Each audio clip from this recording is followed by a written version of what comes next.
오늘은 전도서 12장 9절로 14절 말씀을 통해서 전도서 강해의 마지막 결론적인 메시지인 경외와 순종이란 제목으로 은혜를 나누도록 하겠습니다. 여러분 가운데서 많이 아시다시피 저는 목사의 아들로 교회에서 자라났습니다. 그래서 교회 밖의 세상이 어떤 것인지 경험해 보기 원하는 마음이 항상 있었는데요. 그래서 대학에 들어갔을 때 세상의 기쁨과 즐거움이 무엇인가를 알아보기 위해서 그러한 기쁨과 만족을 추구하는 세상적인 친구들을 일부러 사귀어가지고 그 친구들 따라서 술자리도 쫓아가보고 또 춤추는 댄스 파리도 쫓아가보고 그런 생활을 얼마 동안 하다가 이 세상이 주는 즐거움은 다 헛되다라는 것을 한 6개월 만에 깨달았습니다. 그래서 겉에서 볼 때는 그 친구들이 아주 멋진 것 같고 재미있게 사는 것 같지만 그들의 마음이 허무와 공허만 메아리치는 빈 껍질이다라는 것을 발견하고 6개월간의 방황을 끝냈습니다. 그리고 그들과 친구로 계속 지냈지만 그러나 이 세상의 것들로 내 마음을 채워보고자 하는 그 노력은 그날로 정리했습니다. 자, 근데 이 전도서 지난 16편의 강해 설교를 통해서 우리가 살펴본 이 전도서에 저와 비슷한 또 여러분과 비슷한 방황을 한 사람이 또 하나가 있죠. 그 사람은 바로 누구였습니까? 솔로몬 왕이었어요. 우리보다 훨씬 더 큰 스케일로 이 세상의 쾌락을 탐구했음을 볼 수 있습니다. 이 솔로몬 왕은 누구보다도 많은 지혜와 부를 갖고 있던 사람이었습니다. 또 자기가 하고 싶은 것은 뭐든지 할 수 있는 힘과 권세를 가진 사람이었어요. 그래서 그는 보통 사람은 꿈도 꾸지 못하는 방법으로 자신의 쾌락과 만족을 이 세상에서 찾아보기 위해 노력을 했습니다. 그 이스라엘의 영토를 확장했고요. 많은 신도시들을 건설하면서 공적을 세워봤습니다. 또 산의 진미와 비싼 술들로 가득 찬 이러한 잔치를 통해서 쾌락을 추구해 봤습니다. 그리고 700명의 왕비와 300명의 첩을 거느리면서 이 육체의 정욕을 만족시키려고도 노력을 해보았습니다. 그러나 이런 허랑방탕한 삶을 40년을 누려본 후에 솔로몬이 맺은 결론이 무엇이었습니까? 헛되고 헛되며 헛되고 헛되니 해 아래 모든 것이 헛되도다라는 것이었습니다. 하나님을 떠난 이 세상 삶을 통해서는 우리가 참된 기쁨과 만족을 누릴 수 없다라는 것이 그의 결론이었죠. 그리고 오늘 우리가 읽은 이 본문을 통해서 그러면 참다운 기쁨을 얻을 수 있는 길이 무엇인가에 대해서 설명을 하고 있는데 그 전에 먼저 9절과 10절을 통해서 뜸을 들이고 있습니다. 뜸을 들이면서 이 말씀을 잘 받아들일 수 있도록 우리 마음을 준비시키는 이야기를 하고 있는데 9절과 10절을 먼저 읽겠습니다. 전도자는 지혜자이어서 여전히 백성에게 지식을 가르쳤고 또 깊이 연구하여 생각하고 연구하여 잠언을 많이 지었으며 전도자는 힘써 아름다운 말을 구하였나니 진리의 말씀들을 정직하게 기록하였느니라. 자, 여기 보면은 전도자는 지혜자이어서 그랬어요. 여기 전도자는 솔로몬 자신을 이야기하는데 자신이 지혜로운 사람이다라고 얘기하는 것이 교만하게 들릴 수 있지만 여기서 사용한 지혜라는 말은 하나님이 주신 지혜를 일컫는 말입니다. 그래서 내가 당신들보다 훨씬 더 똑똑하니까 내 말 들으세요 라는 말이 아니고 하나님이 주신 지혜의 말씀이니 귀를 기울여 들으십시오라고 얘기를 하고 있는 겁니다. 또 깊이 생각하고 연구하여 그랬는데 자기가 할 말은 어느 날 갑자기 자다가 일어나서 터득한 것이 아니고 40년 동안 삶의 의미를 찾아 헤매며 마지막에 얻어낸 진리라는 것입니다. 이것은 아름다운 말들과 진리의 말씀들을 정직하게 기록했다라고 했는데 이 말씀은 솔로몬이 결론적으로 선포할 말씀이 완전히 정하고 한치의 오차도 없는 절대적인 진리의 말씀이라는 것입니다. 이 말씀의 중요성에 대해 그 다음 절에 무엇이라고 얘기했는지 11절과 12절 함께 읽어보겠습니다. 지혜자들의 말씀들은 찌르는 채찍들 같고 회중의 스승들의 말씀들은 잘 박힌 못 같으니 다 한 목자가 주신 바이니라. 내 아들아 또 이것들로부터 경계를 받으라. 많은 책들을 짓는 것은 끝이 없고 많이 공부하는 것은 몸을 피곤하게 하느니라. 여기 지혜자들의 말씀은 찌르는 채찍들과 같다 했는데, 여기에 찌르는 채찍들은요, 그 당시에 소들을 바른 길로 이끌기 위해서 끝에 날카로운 쇠붙이가 붙은 8피트의 이런 장대를 이야기하는 말입니다. 그래서 하나님이 주시는 지혜의 말씀들은 바로 우리가 잘못된 길을 갈 때 올바른 길로 인도할 수 있도록 사용하시는 하나님의 회초리 역할을 한다라는 이야기죠.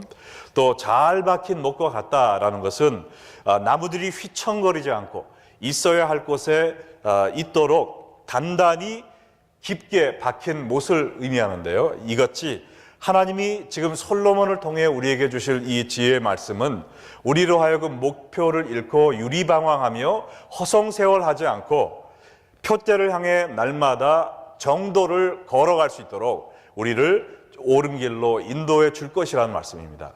그 이유는 이 말씀들이 다 한 목자가 주신 바이다라고 그랬는데, 이것은 성경 66권이 40여 명의 저자들에 의해 기록되었지만 사실은 한 하나님이 한 성령을 통해 그들에게 말씀해 주신 한 하나님의 작품이라는 것을 믿으십니까? 그 얘기를 하고 있는 거예요. 디모데후서 3장 16절과 17절에도 보면 모든 성경은 누구의 감동으로 됐다고 그랬습니까? 하나님의 감동으로 된 것으로 교육과 책망과 바르게 함과 의로 교육하기에 유익하니 이는 하나님의 사람으로 온전하게 하며 모든 선한 일을 행할 능력을 갖추게 하려 함이라 그랬습니다.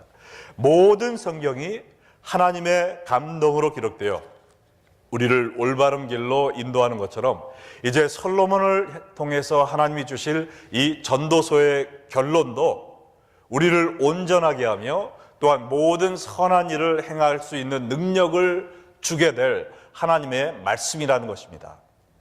자, 그러면 솔로몬이 이렇게 뜸을 들이면서 우리에게 꼭 전해주고 싶은 이 전도서의 결론의 말씀이 무엇일까요? 40년 동안 온 세상을 구석구석 뒤져도 찾지 못했던 진리, 그러나 하나님이 주신 지혜로 깨닫게 된 이 세상의 참된 삶의 목적과 목표가 무엇일까요? 우리 다 같이 따라해 보겠습니다. 하나님을 경외하고 그의 말씀을 순종하라.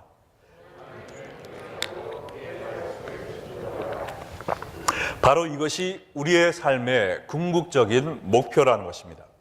지난 19편의 전도서 강해 설교를 못 들으셔도 괜찮아요. 오늘 이 말씀만 바로 깨달으시면 됩니다. 13절과 14절 함께 읽겠습니다. 일의 결국을 다 들었으니 하나님을 경외하고 그의 명령들을 지킬지어다.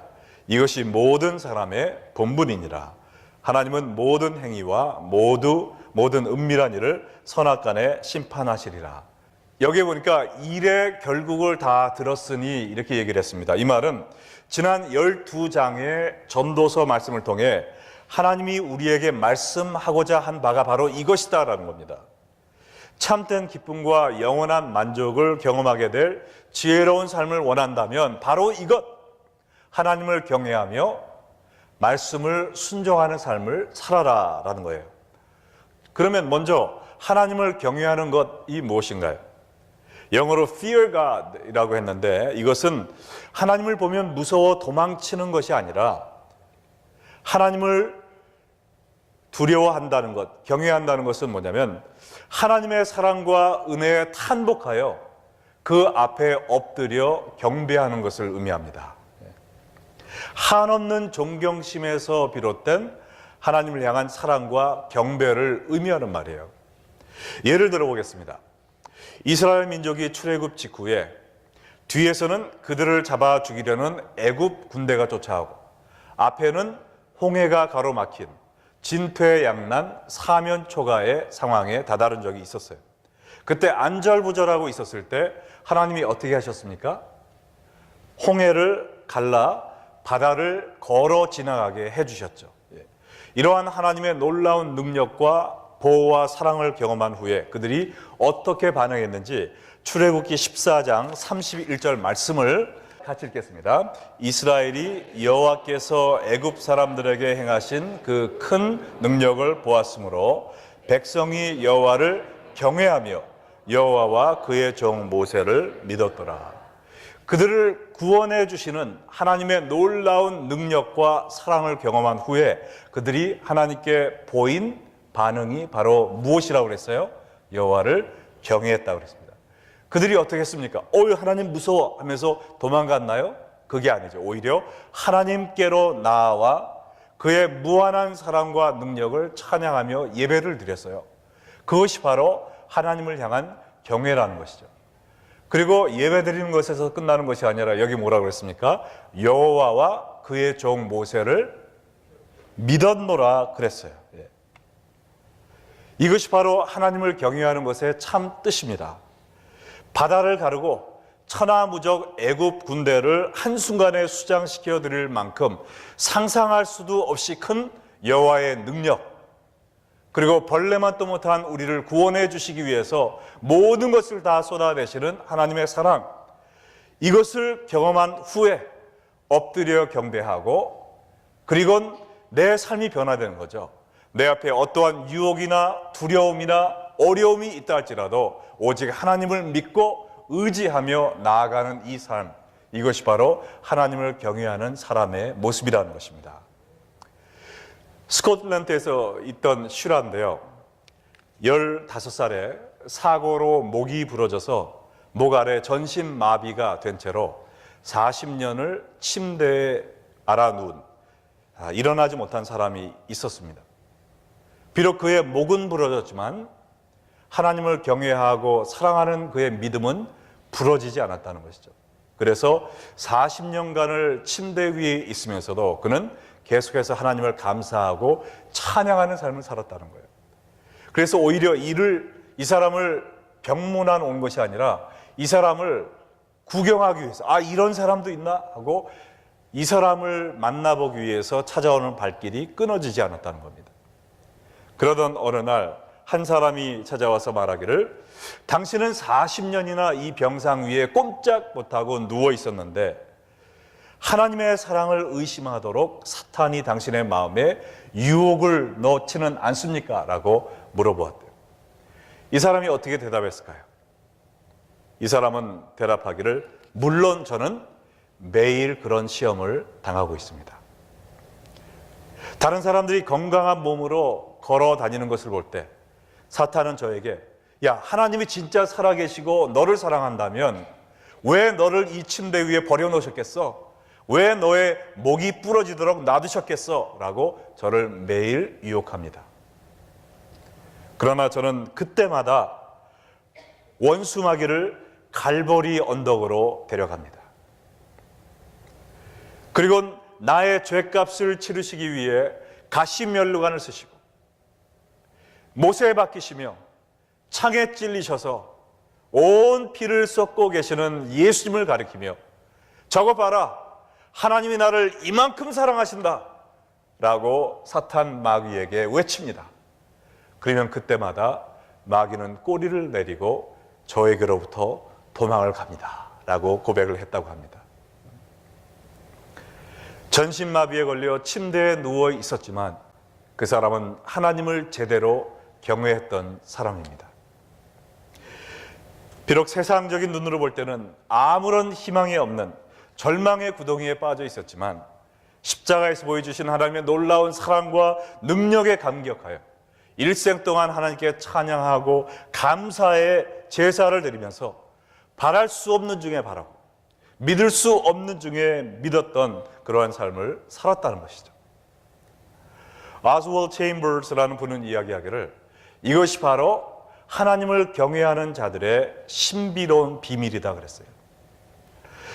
우리가 하나님을 두려워하면 이 세상 어느 것도 두려워할 필요가 없다. 그러나 하나님을 두려워하지 않는 자는 이 세상의 모든 것을 두려워할 것이다 라고 이야기를 한 것이죠. 여러분 가운데 혹시 이 세상을 두려워하고 있는 분이 계시지 않습니까? 경제적인 어려움, 질병의 고통, 사업의 실패, 가정 불화, 외로움과 열등감, 여러분을 괴롭히는 이 세상의 두려움 앞에 떨지 마시고요. 오직 한 분, 이 세상을 창조하시고 주관하시는 하나님만을 두려워하며 경외하는 여러분 되시기를 주의 이름으로 축원합니다. 우리가 그 하나님을 두려워할 때 이 세상의 모든 두려움은 우리를 떠나게 될 것이고 하나님이 예비하신 하늘의 참 기쁨과 만족을 우리가 경험하게 될 줄로 믿으시기 바랍니다.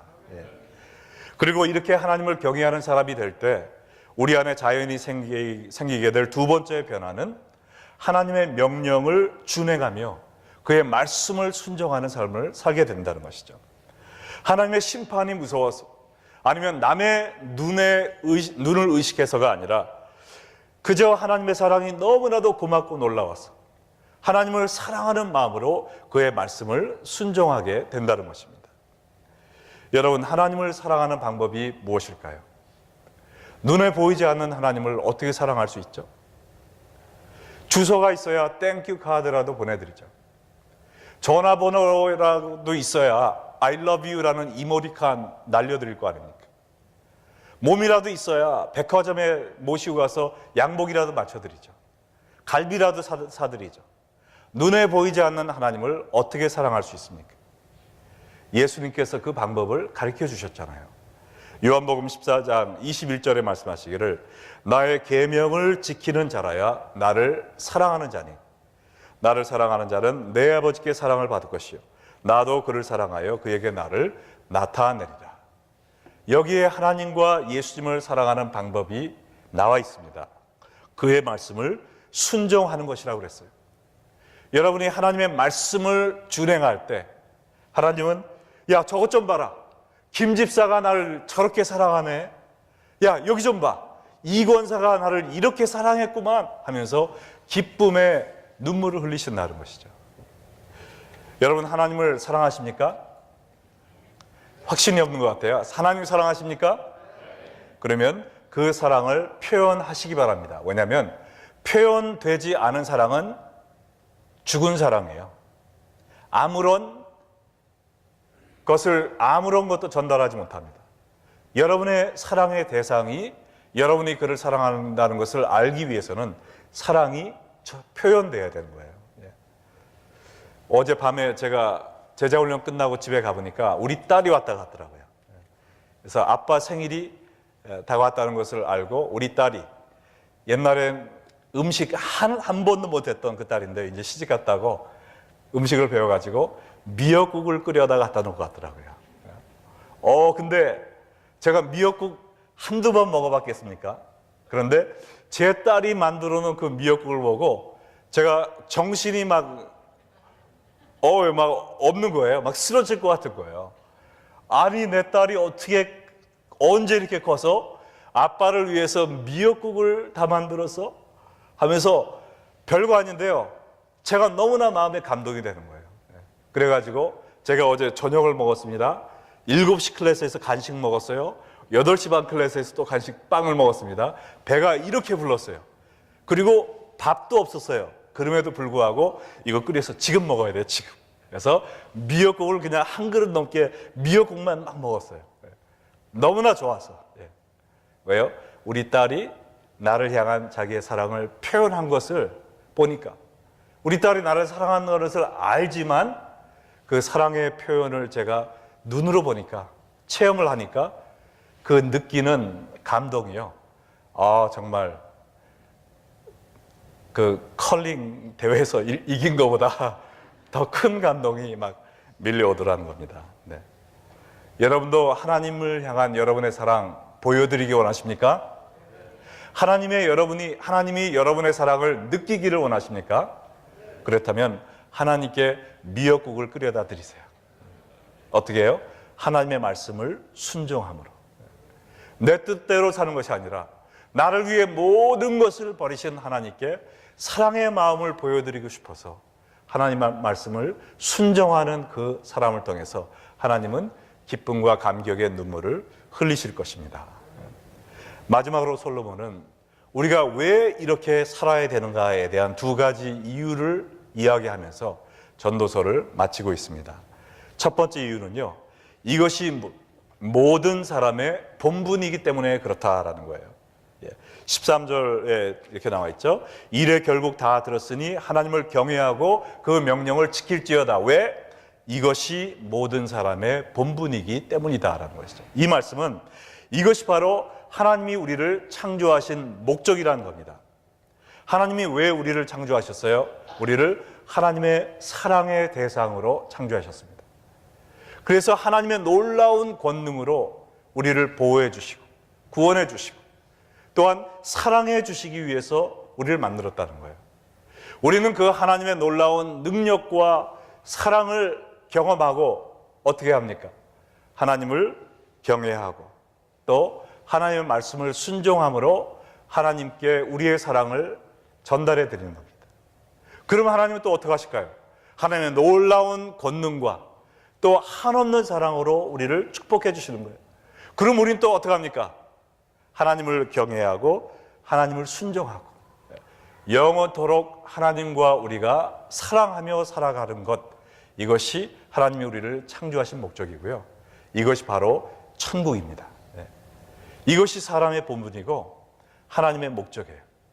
이 안에 들어가 사는 사람이 이 세상에서 가장 행복하고 기쁨과 만족을 누릴 수 있는 사람임을 믿으시기 바랍니다. 두 번째, 우리가 이렇게 살아야 될 두 번째 이유는요, 하나님이 모든 것을 심판하실 것이기 때문에 그렇습니다. 14절 전도서의 마지막 구절이죠. 우리 다 함께 읽겠습니다. 하나님은 모든 행위와 모든 은밀한 일을 선악간에 심판하시리라. 네. 장래에 예수님이 재림하시는 날, 이 땅에 살았던 온 인류가 하나님 앞에서 심판을 받게 될 것입니다. 우리가 하나님을 경외하고 그의 말씀을 순종하는 삶을 살았는지 안 살았는지 거기에 대해서 심판을 받게 될 거예요. 심판은 하나님을 믿지 않는 사람들만 받는 것이 아닙니다.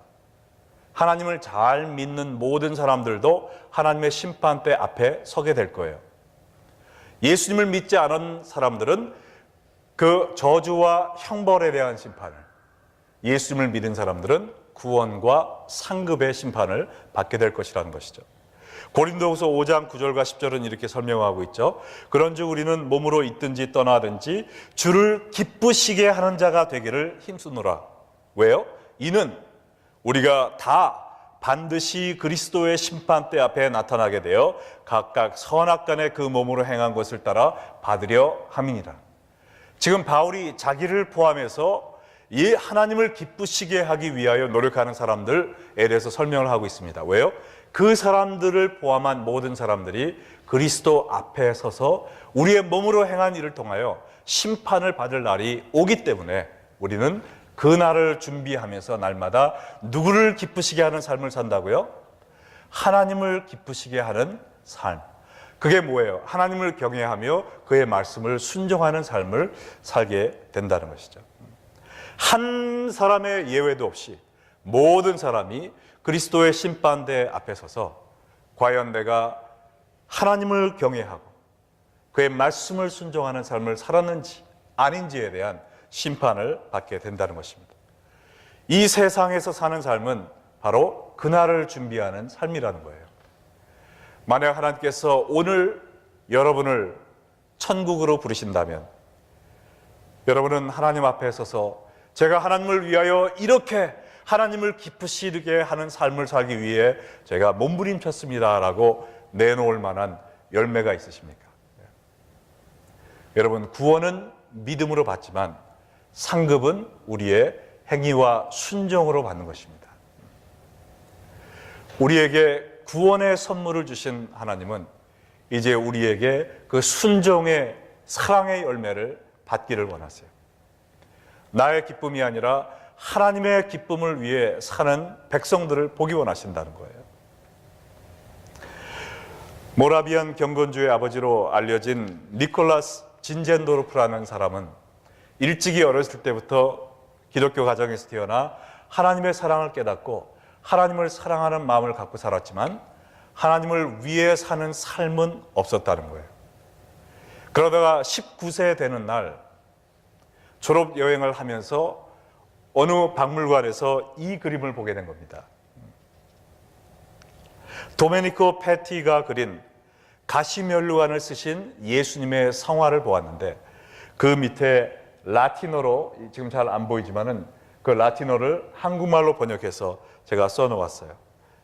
이 가시면류관을 쓰신 예수님께서 우리를 향해 하시는 말씀, 나는 너를 위해 목숨을 버렸건만 너는 나를 위하여 무엇을 하였느냐? 라는 이 질문을 보고 충격을 받았다는 것이죠. 왜냐하면 내가 입으로만 하나님을 믿는다고 했지, 나의 삶을 통해 하나님을 기쁘시게 하는 삶을 살지 못했다는 것을 거기서 고백하지 않을 수가 없었던 것입니다.